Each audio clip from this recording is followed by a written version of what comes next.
32 కాలాల్లో మెన్షన్ చేసేది అధ్యక్ష.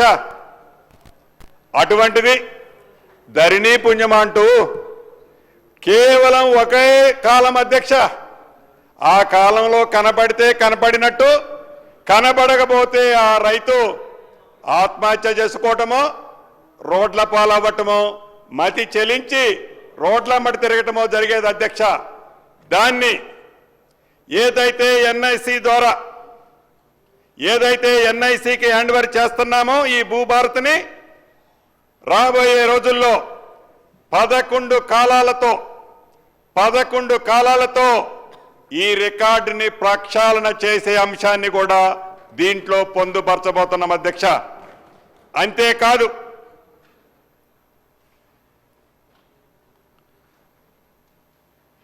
ఇంకొక ఇంపార్టెంట్ విషయం అధ్యక్ష.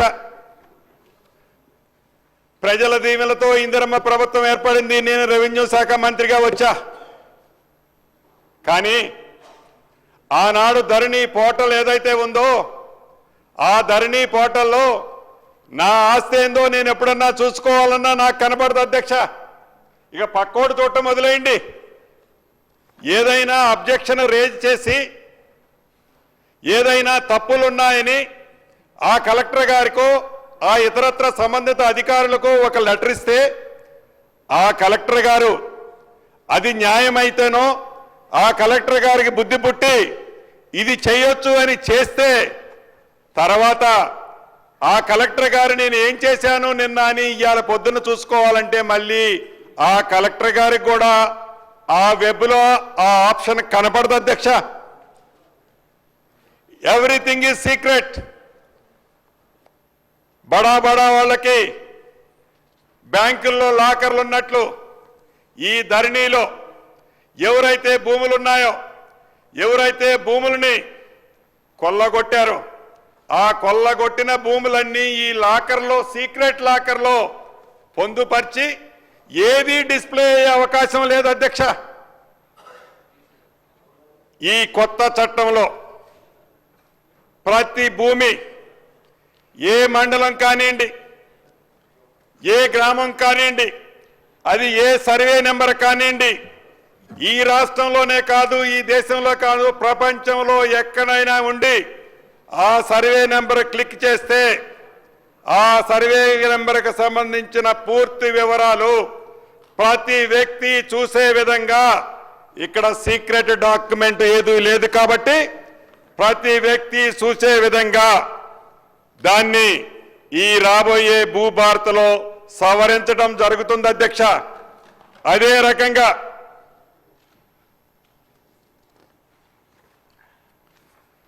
ఏదైతే ఈ భూభారతిని ఇప్పుడు ఈ డిసెంబర్ 1వ తారీఖు నుంచి ఎన్ఐసికి ఇచ్చాము అధ్యక్ష. ఎన్ఐసికి ఇచ్చిన తర్వాత ఏ గ్రామంలోనైనా, ఏ మండలంలోనైనా, ఏ జిల్లాలోనైనా భూములు, ప్రభుత్వ భూములు అన్యక్రాంతమై ప్రభుత్వ భూములు ఎవరైనా కబ్జా చేస్తే సామాన్య పౌరుడైనా ఈ భూభారత్ ప్లాట్ఫారం మీద తనకి తెలిసిన వివరాలని ఈ భూభారత్లో అప్లోడ్ చేస్తే ఇక్కడ ఉండే ప్రిన్సిపల్ సెక్రటరీ గారికి నాకు డిస్ప్లే అవుద్ది అధ్యక్ష. యుద్ధ ప్రాతిపదిక మీద ప్రభుత్వ ఆస్తులని పరిరక్షించుకోవటం కోసం ఈ యాప్ని పూర్తిగా సద్వినియోగం చేసుకోవటం జరుగుద్ది అధ్యక్ష. ఆ ప్రొవిజన్ కూడా ఈ భూభారత్లో పెట్టబోతున్నాం. అదే రకంగా గతంలో ఎవరైతే అప్లికేషన్లు అప్లై చేశారో అప్లై చేసిన అప్లికేషన్ ఎవరి దగ్గర ఉందో, ఎవరు లాగిన్లో ఉందో కనిపించేది కాదు అధ్యక్ష. ఎవరైతే అప్లై చేస్తున్నారో వారి ఫోన్కి టింగ్ టింగ్ టింగ్ అనుకుంటా ఈ పేషీ నుంచి ఇంకొక పేషీకి ట్రాన్స్ఫర్ అయినప్పుడు ఆ ఫైలు ఎక్కడుందో వారికి కనపడే విధంగా ఈ భూభారత్ ప్లాట్ఫారం మీద ఆ సౌకర్యాన్ని పేద రైతన్నలకి కలిగించే మంచి జరిగే విధంగా పొందుపరచడం జరిగింది అధ్యక్ష. అంతేకాదు ఇది ప్రధానమైన అంశం. ఏదైతే ఈ భూభారతిని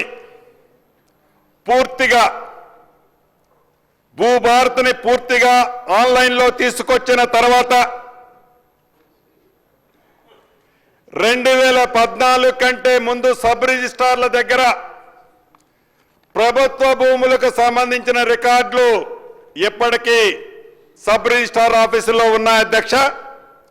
ఆ రికార్డులతో ఈ భూభారతిని పూర్తిగా అప్డేట్ చేసి ఆ రికార్డులని ఈ భూభారతిని సూపర్ ఇంపోజ్ చేసి ఏవైతే 2014కు ముందు ప్రభుత్వ భూములు అని రికార్డ్ అయి ఉన్నాయో రికార్డ్ అయిన ప్రతి సర్వే నెంబర్ని క్షుణ్ణంగా పరిశీలించి ఆ సర్వే నెంబర్లో ఏ భూములైతే ఎన్ని వేల ఎకరాలైతే అన్యాక్రాంతమయ్యాయో వాటన్నిటినీ తిరిగి ఇందిరమ్మ ప్రభుత్వము తిరిగి తీసుకొని పేదవాడికి దాని మీద హక్కుంది కాబట్టి పేదవాడికి ఇవ్వాలనే అంశాన్ని ఇందిరమ్మ ప్రభుత్వము పరిశీలిస్తుంది అధ్యక్ష. అదే రకంగా ప్రభుత్వ భూములు ఆక్రమించుకున్న ప్రభుత్వ భూములు స్వాధీనం చేసుకున్న ప్రభుత్వ భూములని తప్పుడు తడకలు రికార్డులు చూపించి కొంతమంది అన్యాక్రాంతం చేసుకున్నారో అటువంటి భూములని ఒక్క గజము కూడా ఇందిరమ్మ ప్రభుత్వంలో వదిలిపెట్టే ప్రసక్తి లేదు అధ్యక్ష. అదే రకంగా చివరగా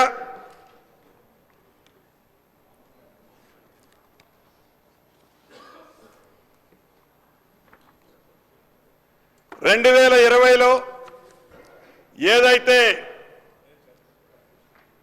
ఇది ప్రసాదము, ఇది మహాప్రసాదము, ఈ అద్భుతమైన మహాప్రసాదం అని ఒక చట్టాన్ని చేశారు అధ్యక్ష. 2020 చట్టాన్ని అయితే చేశారు కానీ 3 సంవత్సరాల ఒక్క నెలైనా ఆ చట్టానికి రూల్స్ తయారు చేయలేదు అధ్యక్ష.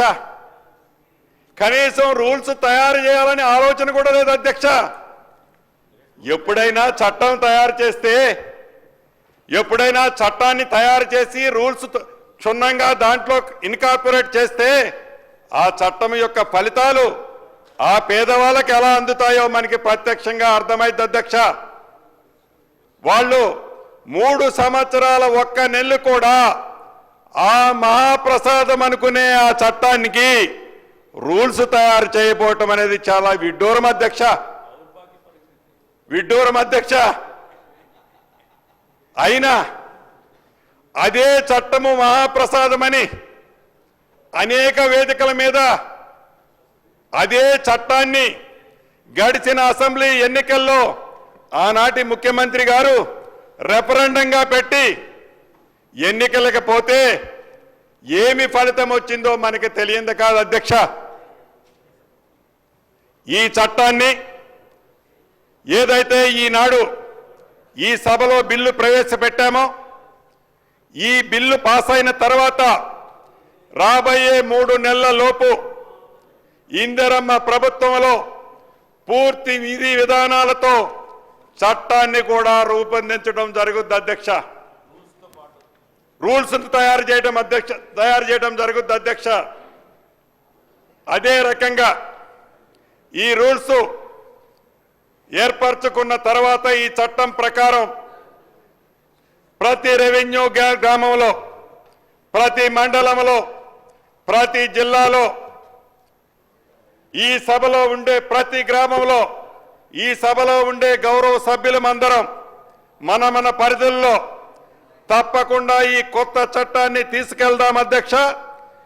ఏదైతే గతంలో చెప్పులు అరిగిందాకా కోట్ల చుట్టూ ఎక్కిన మట్టి ఎక్కకుండా మిగిలిన ఆస్తి ఎకరం అరెకరం ఉంటే అమ్ముకొని రోడ్ల పాలయ్యారో అటువంటి పరిస్థితి పునరావృతం కాకుండా ఈ చట్టం అప్రూవల్ అయి రూల్స్ ఏర్పడిన తర్వాత ప్రతి రెవెన్యూ గ్రామానికి నాతో సహా సహచర మంత్రులమందరం ఎమ్మెల్యేలం ఇటుపక్క అటుపక్క అందరం ప్రతి గ్రామానికి వెళ్ళి సామాన్య ప్రజలకి పేద ప్రజలకి న్యాయం జరిగే విధంగా ఈ చట్టంతో పాలు పంచుకునే అవకాశాన్ని కూడా కల్పించాలనుకుంటుంది అధ్యక్ష మన ఇందిరమ్మ ప్రభుత్వం.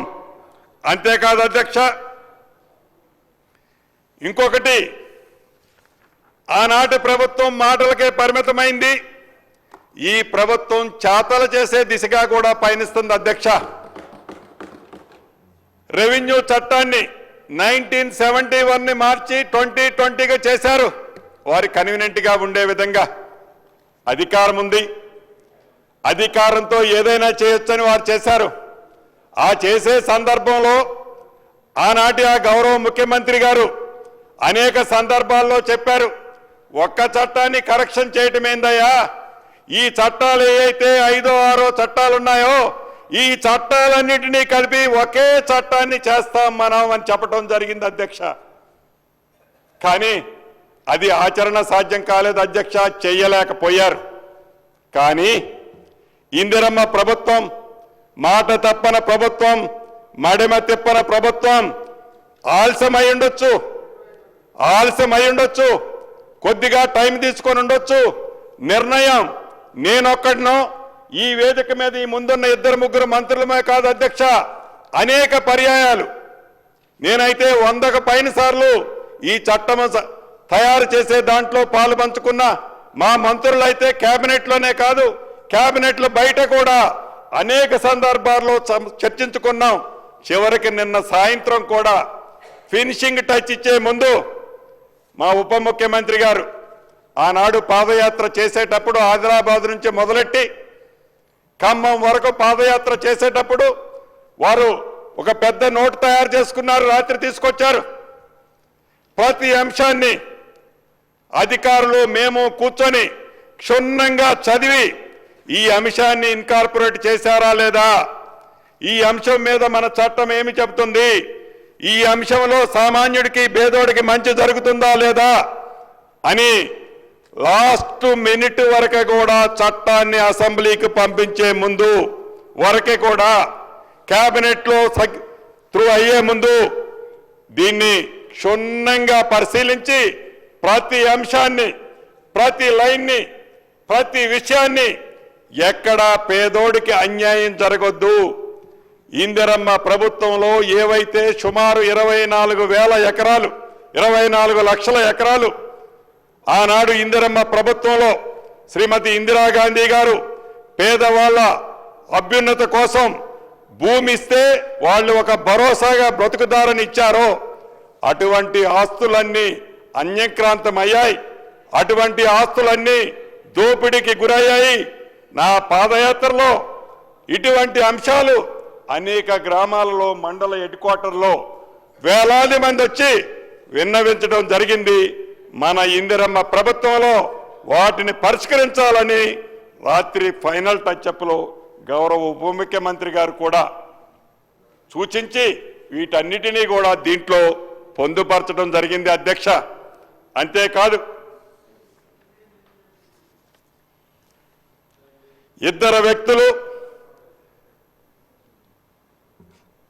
2020 6వ చట్టాన్ని 4 గోడల మధ్య రహస్యంగా తయారు చేసుకొని ఆ చట్టాన్ని ధరణి అనే ఒక భయంకరమైన భూతాన్ని ఏ పుణ్యము పాపము తెలియని సామాన్య ప్రజల మీద రుద్ది ఏ చట్టము అద్భుతమని చెప్పుకునే చట్టాన్ని సామాన్య ప్రజల మీద ప్రయోగించి అనేక మంది ఆత్మహత్యలు,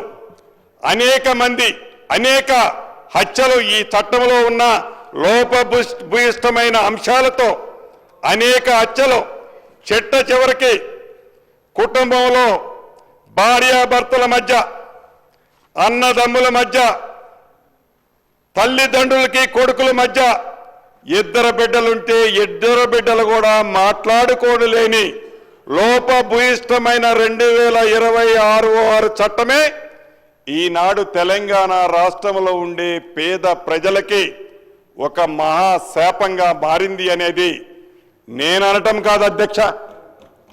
ఏ ప్రాంతానికి వెళ్ళినా, ఏ మారుమూల గ్రామానికి వెళ్ళినా, ఏ గూడానికి వెళ్ళినా, ఏ తండాకి వెళ్ళినా ఇది 10 మందిని అడిగితే 10 మందికి 10 మంది ఈ చట్టంతో నేనెంత నష్టపోయారని ఏదైతే చెప్పారో ఆ చెప్పిన చట్టాన్ని ఇచ్చిన మాట ప్రకారం ఇందిరమ్మ రాజ్యంలో, మన ఇందిరమ్మ ప్రభుత్వంలో ఇచ్చిన మాట తప్పకుండా, మడిమ తెప్పకుండా, కొద్ది రోజులు లేట్ అయితే ఉండొచ్చు అధ్యక్ష, ఒక అద్భుతమైన చట్టాన్ని బేసిజాలకి పోకుండా ప్రధాన ప్రతిపక్షంలో ఉండే అనుభవజ్ఞులైన నాయకులు ఇచ్చిన సూచనలు కూడా ఈ చట్టంలో క్రోడీకరించి ఎక్కడ చిన్న పొరపాటు జరగకుండా ఈ చట్టాన్ని తమర ద్వారా ఈ సభకి యావత్ తెలంగాణ రాష్ట్రానికి పరిచయం చేయడం జరిగింది. ఈ భాగ్యం నాకు కలిగినందుకు నాకిచ్చిన ఈ ఇందిరమ్మ ప్రభుత్వానికి మరొక్కసారి అభినందనలు, కృతజ్ఞతలు తెలుపుతూ సెలవు తీసుకుంటున్నాను అధ్యక్ష.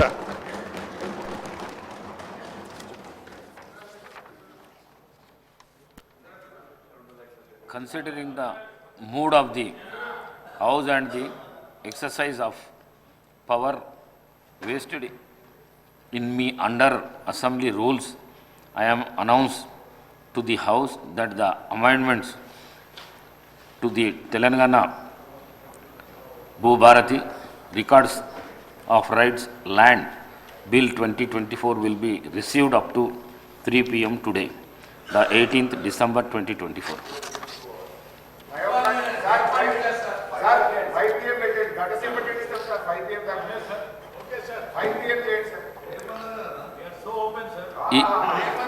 ఈ బిల్లుపై రేపు చర్చకు తీసుకోవడం జరుగుతుంది. Adjournment motions.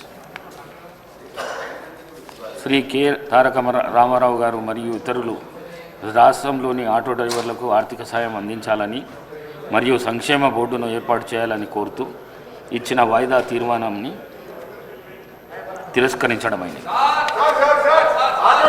శ్రీ ఏలేటి మహేశ్వర్ రెడ్డి గారు ప్రభుత్వం రైతులకు ఇచ్చిన హామీలను అమలు చేయడం గురించి చర్చించాలని కోరుతూ ఇచ్చిన వాయిదా ప్రతిపాదనను తిరస్కరించడమైంది. శ్రీ కూనమనేని సాంబశివరావు గారు రాష్ట్ర వ్యాప్తంగా విద్యుత్ శాఖలో పనిచేస్తున్న ఆర్టిజన్లను సమస్యలను పరిష్కరించాలని కోరుతూ ఇచ్చిన వాయిదా ప్రతిపాదనని తిరస్కరించమైనది. ఇది సభ్యుల కోరిక మేరకు అమెండ్మెంట్స్